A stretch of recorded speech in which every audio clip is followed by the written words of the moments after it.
Hello dear exam comrades, তোমাদের প্রত্যেককে welcome exam comrades অ্যাচিভার্সিটিতে।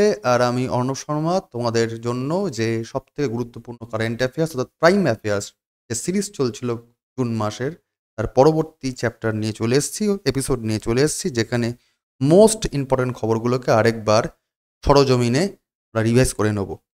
যারা যারা নতুন তাদেরকে বলে দিই যে ভাই নোটটা পিডিএফ আকারে কিন্তু দেখো ডেসক্রিপশন বক্সে দেওয়া আছে টেলিগ্রাম গ্রুপ, সেখানে দিয়ে দেওয়া হচ্ছে। এবং যারা পুরনো তারা কিন্তু কমেন্টে বা তোমরা প্রত্যেকেই কিন্তু কমেন্টে কোশ্চেনগুলো দেখতে দেখতে আমার সাথে সাথে রিভিশন দাও এবং তার এক্সপ্লেনেশন আরও বেশি করে দেখে নাও, যাতে র্যাপিড রিভিশন হয়ে যায় সামনের পরীক্ষাগুলোর জন্য।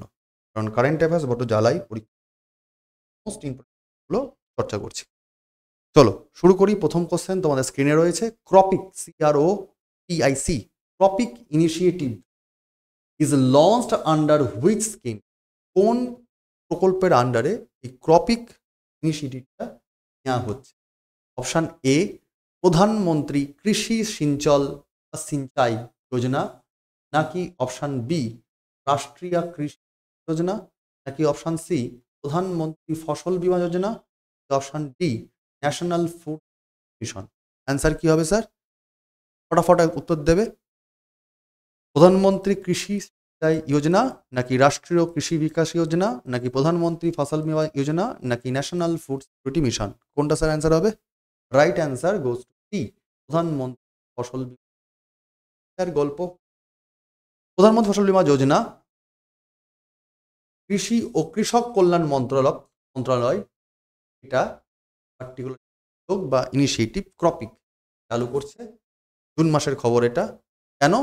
কারণটা হচ্ছে পার্টিকুলার যে চাষবাস করা হয়, ফসলের কোন সময় চাষ করতে পারলে ভালো হয়, বাস্তব সময় তাকে করা, এখান থেকে জন্য প্রধানমন্ত্রী ফসল বীমা আন্ডারে এটা চালু করা হচ্ছে।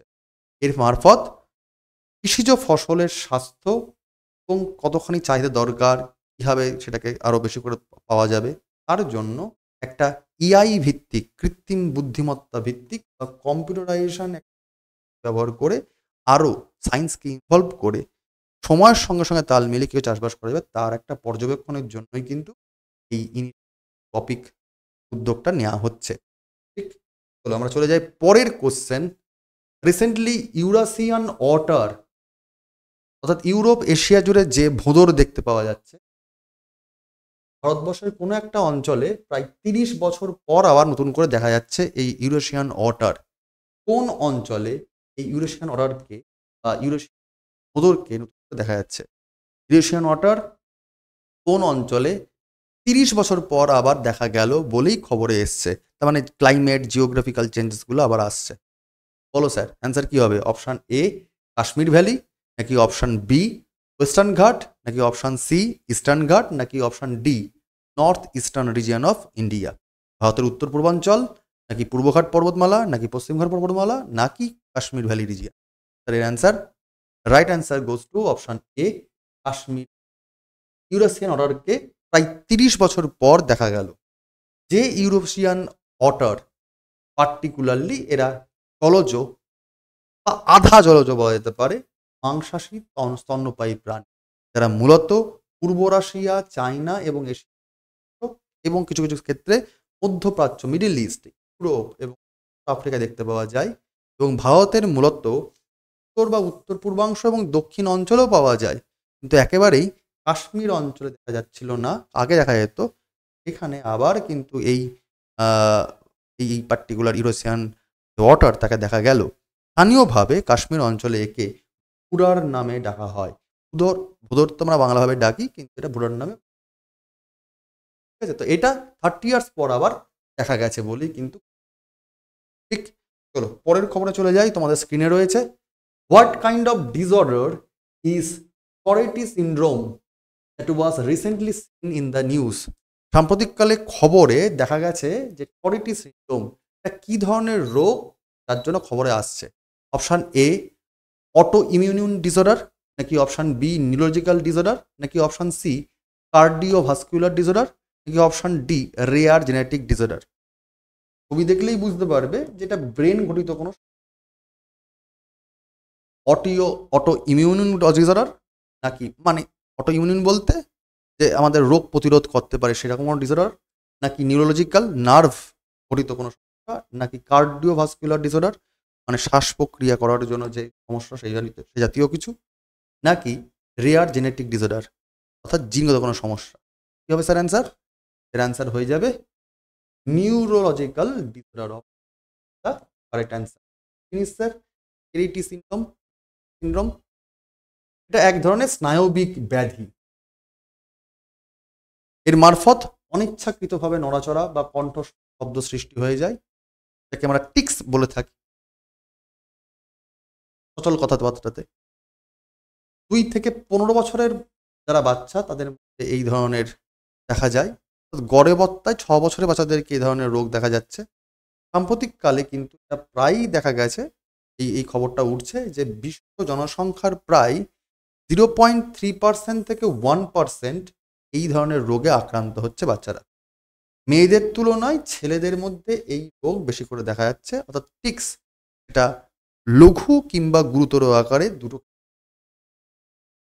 তাতে গলায় শব্দ করা, ঝাঁকুনি দিয়ে ওঠা, এগুলো হচ্ছে। তো দৈনন্দিন জীবনে সেরকমভাবে প্রভাবিত করতে পারে ধীরে ধীরে যদি এইকে, অর্থাৎ এক ধরনের নিউরোলজিক্যাল ডিসঅর্ডার চলে আসলে স্বাভাবিকভাবে তাদের স্বাভাবিক বড় হলে আরও সমস্যা বাড়বে। তো এটা একটা সেন্সাসে পাওয়া যাচ্ছে 0.3% থেকে 1% মেয়েদের থেকে ছেলেদের মধ্যে কিন্তু এই রকমের স্নায়বিক ব্যাধি পরিমাণে বেশি বেড়ে গেছে। টিক্স চলতি কথায় বা আসল নাম টরেটা সিনড্রোম, এক ধরনের নিউরোলজিক্যাল ডিসঅর্ডার, এটা খবরে এসেছিল। নেক্সট খবর স্যার তোমাদের সামনে আমরা খুব দ্রুত র্যাপিড রিভিশন করবো যাতে সময় নষ্ট না হয়, কিন্তু খুব ইম্পর্টেন্ট খবরগুলো যাতে আমরা আলোচনা করে দিতে পারি। চলো বলো দেখি, কমেন্টে জানাও। Which organisation has released the report titled review of the state of world marine 2025 সালে ওয়ার্ল্ড ম্যারিন ফিশারি রিসোর্সেস অনুযায়ী, তার রিপোর্ট অনুযায়ী কোন সংস্থা এই রিপোর্টকে পাবলিশ করছে? Option A United Nations Environment Programme, যাকে আমরা বলে থাকি ইউএনইপি, নাকি ওয়ার্ল্ড ব্যাংক, নাকি ইউনাইটেড নেশনস ডেভেলপমেন্ট প্রোগ্রাম, যাকে আমরা বলে থাকি ইউএনডিপি, নাকি ফুড অ্যান্ড এগ্রিকালচার অর্গানাইজেশন, যাকে আমরা বলে থাকি ফাও। প্রত্যেকের হেডকোয়ার্টারগুলো কিন্তু তোমরা কমেন্টে জানিয়ে দাও কোথায় আছে হেডকোয়ার্টার। তাহলে এটার অ্যান্সার কি হবে? ফটাফট অ্যান্সার বলে দাও বাবা। Right answer is world Bank. World marine fishery resources 2025 সালের যে রিপোর্ট প্রকাশ করছে ওয়ার্ল্ড ব্যাংক। কি স্যার গল্প? সরি, এটার অ্যান্সার ওয়ার্ল্ড ব্যাংক নয়, এটার অ্যান্সার ফাও হবে। ফিশারিজ ফাও হবে, ফাও ডি অ্যান্সার। খাদ্য ও কৃষি সংস্থা ফাও সম্প্রতি সামুদ্রিক মৎস্য সম্পদের অবস্থা প্রকাশ করেছে এবং এখানে উল্লেখ করা হয়েছে গভীর সমুদ্রের যে মাছগুলো রয়েছে, তাদের যে ভ্যারাইটিস রয়েছে, প্রজাতিগুলো রয়েছে, তাদের মধ্যে কিন্তু সেই মাছের প্রজনন যে রেট, তাদের যে বৃদ্ধি বা তাদের যে আয়ু, কিন্তু তাদের যে প্রাকৃতিক কারণে তাদের যে মৃত্যু হার, সেটা আস্তে দেখা যাচ্ছে বেশ পরিমাণে। এবং এগুলো রেয়ারভাবে তারা যে ডিম ছাড়ে, তাদের কিন্তু তাদের মধ্যেও সেই সমস্যাগুলো আসছে, অর্থাৎ এনভায়রনমেন্টাল ডিসঅর্ডার আসছে। এনভায়রনমেন্টাল ডিসঅর্ডার সেখানে মাছেরও সমস্যা আসছে তাদের বৃদ্ধিতে, তাই কিন্তু প্রকাশ পাচ্ছে। এখানে বলছে গভীর সমুদ্রের মাছের মজুদের মাত্র 29% মজবুতভাবে বা টেকসইভাবে মাছ ধরা যাচ্ছে, মানে ঠিকঠাকভাবে মাছ মানে চাষ করা যাচ্ছে বা তুলে নেওয়া যাচ্ছে 29%। অতিরিক্ত মাছ ধরা এবং অবৈধ, অপ্রকাশিত এবং অনিয়ন্ত্রিত মাছ ধরা যেটা হচ্ছে, অর্থাৎ ইলিগাল ভাবে মাছ তুলে নেওয়া হচ্ছে, তাই মাছ প্রজনন করার সময় পাচ্ছে না, ডিম ঠিকঠাক করে দিচ্ছেন, তাছাড়া তো বিশ্ব ক্লাইমেটের সমস্যা আছেই। Next, Banas river that was recently seen in news is located in which of the following state? কোন রাজ্যে পানাস রিভার আছে যেটা সাম্প্রতিককালে খবরে এসছে? গুজরাট, রাজস্থান, মধ্যপ্রদেশ নাকি হরিয়ানা? কোন রাজ্যে পানাস রিভার আছে? বলো স্যার, অ্যান্সার কি হবে? গুজরাট, রাজস্থান, মধ্যপ্রদেশ নাকি হরিয়ানা? Right answer Rajasthan. আরাবল্লীর পাশ থেকে, এখান থেকে এই দিক থেকে তোমার বিন্ধ্যাঞ্চল, এই দিক থেকে তোমার সম্বল, যে চম্বল শেষমেশ গিয়ে পড়বে কোথায়? যমুনা নদীর মধ্যে, যমুনা রিভারের মধ্যে। আর এই চম্বলেই উপনীত হবে বানাস রিভার। বানাস রিভারটা পুরোপুরি, হ্যাঁ, এর এর এর এর কি বলবো, এক্সটেনশন বা অববাহিকা অঞ্চল কিছুটা গুজরাটের মধ্যেও পড়ে, বাট প্রপারলি এই বানাস রিভারটা গেছে কিন্তু রাজস্থান রাজ্যের মধ্যে। ঠিক আছে, Banas, Rajasthan is the right answer.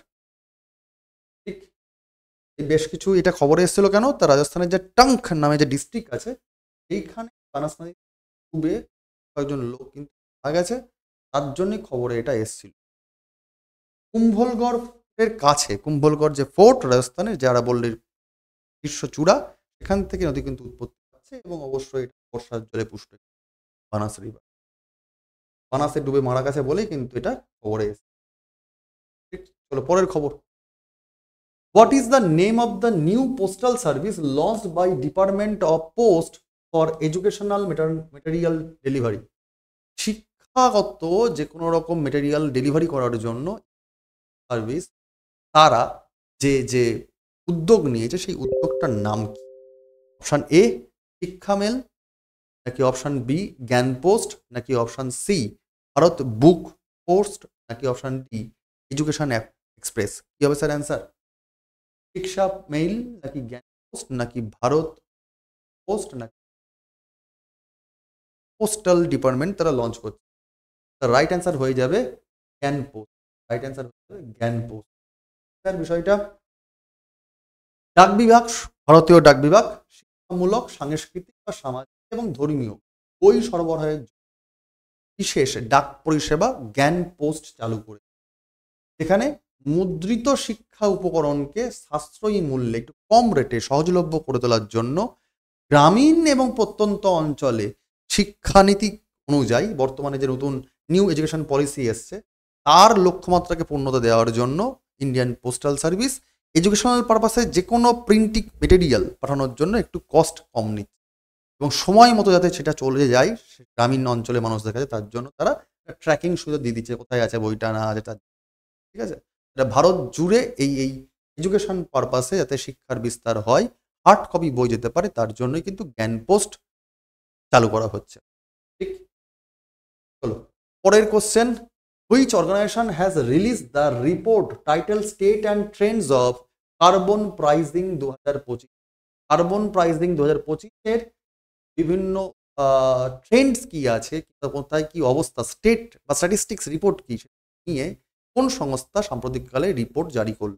World Bank, নাকি ইউনাইটেড নেশনস এনভায়রনমেন্ট প্রোগ্রাম, নাকি ইউনাইটেড নেশনস ডেভেলপমেন্ট প্রোগ্রাম, নাকি ইন্টারন্যাশনাল মনিটারি ফান্ড? অ্যান্সার কি হবে sir? United Nations Environment Programme, নাকি ইউনাইটেড নেশনস ডেভেলপমেন্ট প্রোগ্রাম, নাকি ওয়ার্ল্ড ব্যাংক, নাকি International Monetary Fund? Sir answer কি হবে? এর answer carbon pricing. Answer sir World Bank. Right answer World Bank. World Bank is the right. বিশ্ব bank carbon মূল্য নির্ধারণের অবস্থা এবং প্রবণতা 2025 তার রিপোর্ট জারি করেছে, যেখানে বিশ্বব্যাপী গ্রিন হাউস এফেক্ট বা গ্যাস তার নির্গমনের যে রেট 25% কভার করছে, $100 বিলিয়ন বেশি রাজস্ব এবং কার্বন মূল্য নির্ধারণ নিগমনের হ্রাসকে করার জন্য এই রিপোর্ট, যাতে পরিবেশে কীরকমভাবে গ্রিন হাউস গ্যাস নির্গমন হচ্ছে, তার সঙ্গে তার খরচ কি, এইগুলোর একটা স্ট্যাটিস্টিক্স বার করা। এবং সঙ্গে সঙ্গে 2005 সালে এটা মনে রাখতে হবে, 5টি সক্রিয় কার্বন মূল্য নির্ধারণ যন্ত্র নির্ধারণ করা হয়েছিল, যার মধ্যে নির্গমন বাণিজ্য ব্যবস্থা বা ইটিএস, এমিশন ট্র্যাকিং সিস্টেম চালু করা হয়েছিল, কার্বন কর, carbon tax, carbon credit market এগুলো লঞ্চ করা হয়েছিল। 2024 সালে ভারতবর্ষে এর জন্য নিয়ম চালু করে দেয়। ঠিক আছে, এই জিনিসগুলো কিন্তু চলে আসে, যেটা ওয়ার্ল্ড ব্যাংকের দ্বারা নির্ধারিত হচ্ছে এবং পরবর্তীকালে এই স্ট্যাটিস্টিক্স রিপোর্ট বার করছে ওয়ার্ল্ড ব্যাংক। ঠিক, চলো এনভায়রনমেন্টাল ইস্যু একটা। নেক্সট খবর তোমাদের স্ক্রিনে, lake নাত্রন that was recently seen in the news located on the border of which two countries? কোন দুই দেশের বর্ডারে সীমানাতে লেক নেত্রন অবস্থিত? তাহলে খবর, লাল হ্রদ এক রকমের দেখতে পাচ্ছ ছবিতে, অপশান এ কেনিয়া উগান্ডা, নাকি অপশান বি তানজানিয়া কেনিয়া, নাকি অপশান সি ইথিওপিয়া কেনিয়া, নাকি অপশান উগান্ডা? কোন দুই দেশের বর্ডারে সীমানাতে লেক নেত্রন অবস্থিত, যেটা সাম্প্রতিককালে খবরে এসেছে? তার কি হবে? অপশান হবে তানজানিয়া, রাইট। তানজানিয়া কেনিয়ার সীমান্ত লেক নেত্রন।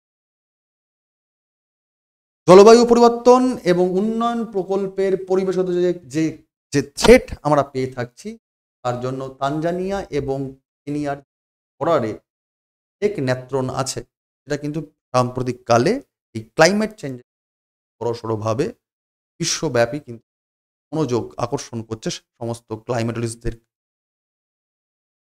এটা মূলত কেনিয়া তানজানিয়ার সীমান্তে অবস্থিত, এটা আরুষা নামক একটা অঞ্চলে অবস্থিত।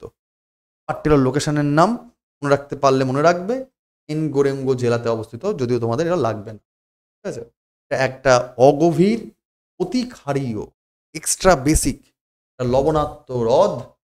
ঠিক আছে, যেখানে একটা রিভার সিস্টেম কানেক্টেড, ইয়াসো এনজিরো রিভার, এটা মনে রাখবে, ইয়াসো এনজিরো রিভার।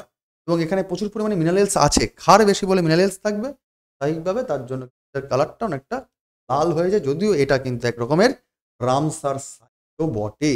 এটা তানজানিয়া এবং কেনিয়ার মাঝখানে এক ধরনের রামসার সাইট, এখানে ইয়াসো এনজিরো নামে একটা রিভার সিস্টেমও আছে।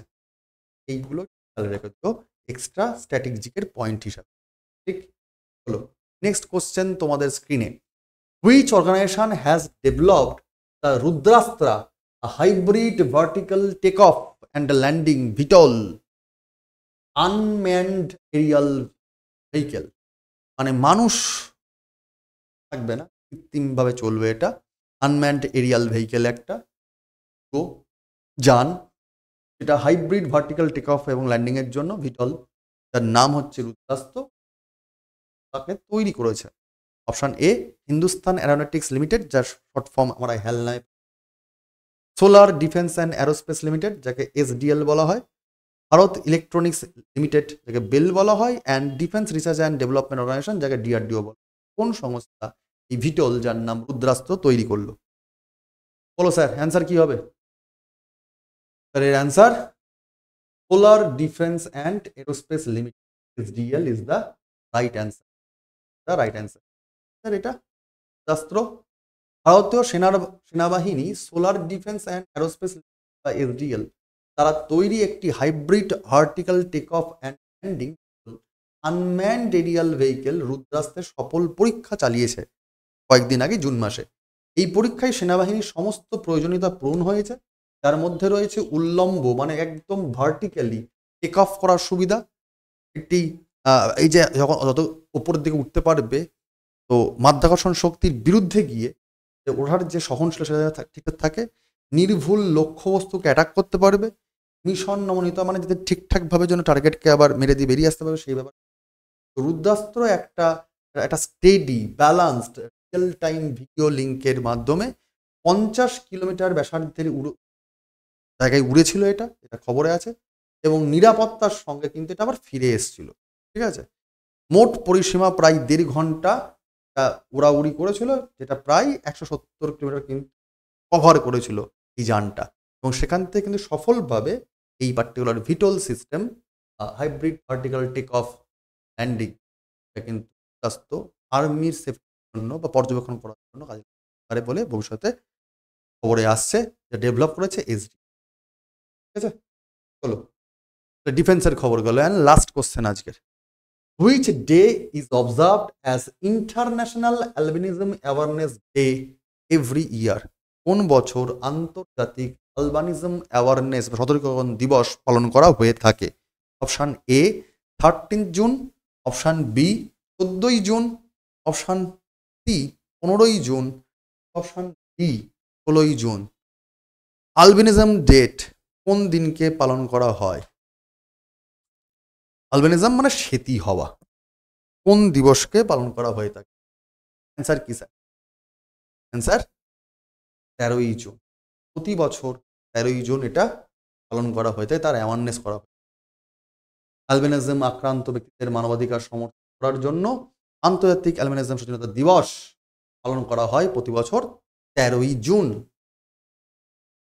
ইউএন যে নিয়ম সেই অনুসারে অ্যালবিনিজম জেনেটিক রোগ যা সাব সাহারান আফ্রিকার প্রতি 5,000-এর মধ্যে একজনের মধ্যে হবেই। ইউরোপ আর উত্তর আমেরিকার মধ্যে 20,000 জনের মধ্যে প্রায় একজনের মধ্যে প্রভাবিত হয়। তো এটা যেহেতু খুব নর্মাল হয়ে যাচ্ছে সেই কারণেই যাতে সেখানকার মানুষজনের প্রতি আর কি মানে মানবিকতাহীনতা না হয় তার জন্য একটা অ্যাওয়ারনেস ক্রিয়েশন। একটা জেনেটিক রোগ হয়ে থাকে।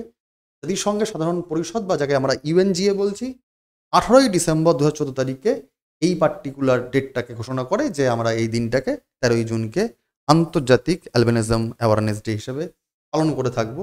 এই অনুযায়ী প্রথম দৃষ্ট হয়েছিল 13ই জুন 2015 সালে। এইবার কিন্তু 10টা বছর পেরিয়ে গেল 2025 সালে, যেখানে 10তম বার্ষিকী পালন করা হচ্ছে 13ই জুন অ্যালবিনিজম অ্যাওয়ারনেস ডেকে। ঠিক, তার মানে এইটা একটা ডে ওরিয়েন্টেড বা থিম ওরিয়েন্টেড কারেন্ট অ্যাফেয়ার্স একটা গেল। আবার আজকে অ্যানালিসিস, এটা একটা ডিফেন্সের খবর গেল।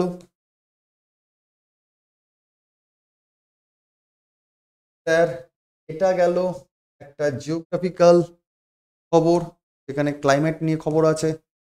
লেক রামসার সাইট একরকম ভাবে এটা একটা খবর গেল। লেক নেত্রন। এছাড়া স্যার রিপোর্ট স্ট্যাটিস্টিক্স বেস একটা খবর, যেখানে সেই আবার কার্বন এমিশন নিয়ে খবর, কার্বন প্রাইসিং নিয়ে খবর। তার মানে এনভায়রনমেন্ট রিলেটেড একটা ইকোনমিক্সের খবর এটা।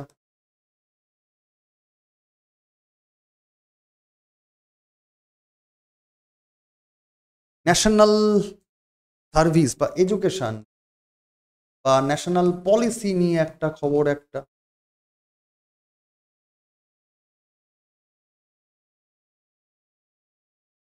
And post river system, national geography নিয়ে বা ন্যাচারাল ক্যালামিটি নিয়ে একটা খবর। বানাস রিভারে লোক মানুষ হয়ে গেছে সেটা খবর একটা। পার্টিকুলারলি ক্লাইমেট ইলিগাল যে মাছ তোলা হয়ে যাচ্ছে সেখানে একটা খবর, মানে ইন্টারন্যাশনাল ইস্যু বলা যেতে পারে, ইন্টারন্যাশনাল ইকোনমিক বা এনভায়রনমেন্টাল ইস্যু একটা। এরকম দুখানা খবর আজ দেখতে পেলাম আমরা এখানে কার্বন প্রাইসিং এর। সায়েন্স টেকনোলজি বা বায়োলজিক্যাল কারেন্ট অ্যাফেয়ার্স একটা, তার নাম টরেটা সিনড্রোম, খেয়াল রাখতে হবে।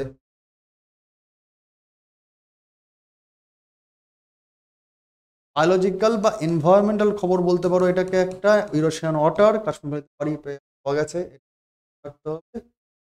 লাস্ট এগ্রিকালচারাল ইস্যু একটা টপিক। তার মানে কোন কোন সেটার থেকে খবর তোলা হচ্ছে এইগুলোকে একটু বোঝো, এই জায়গাগুলোকে কভার আপ করো, তাকে অ্যানালিসিস করো, এগুলোকে একটু লাইট করে পড়ে নাও, তবে তোমার কারেন্ট অ্যাফেয়ার্সটা অনেকটাই পারবে। কারেন্ট অ্যাফেয়ার্সের তো কোনো সীমা নেই, বাট কোন ধরনের কারেন্ট অ্যাফেয়ার্সগুলো চর্চা করতে হচ্ছে সেই জায়গাগুলো যদি বুঝতে পারো, তার উপর যদি কাজ করতে পারো, তাহলে কিন্তু কমন পেয়ে আবার শুরু করে দেবে। এই পালস, একটা সূক্ষ্ম পালস যে ধরতে পারবে তাদের কোনো রকম চাপ হচ্ছে না। এবং কারেন্ট অ্যাফেয়ার্স যদি রেগুলার কেউ চর্চা করে তাহলে দেবে তাদের আর একটা আলাদা কনফিডেন্স দিয়ে দেয়। তো সেই নিরিখেই বলবো অল্প বিস্তর এই যে রিভিশন দিচ্ছ সারাটা দিনে অল্প একটু করে টাইম নিয়ে দিয়ে দেবে, পড়াশোনাটা তৈরি হয়ে যাবে। ঠিক, আজকে দিয়ে রাখলাম, পরের দিন আবার পরের টপিক নিয়ে দেখা হবে। প্রত্যেকে ভালো থেকো, সুস্থ থেকো, best of luck, thank you.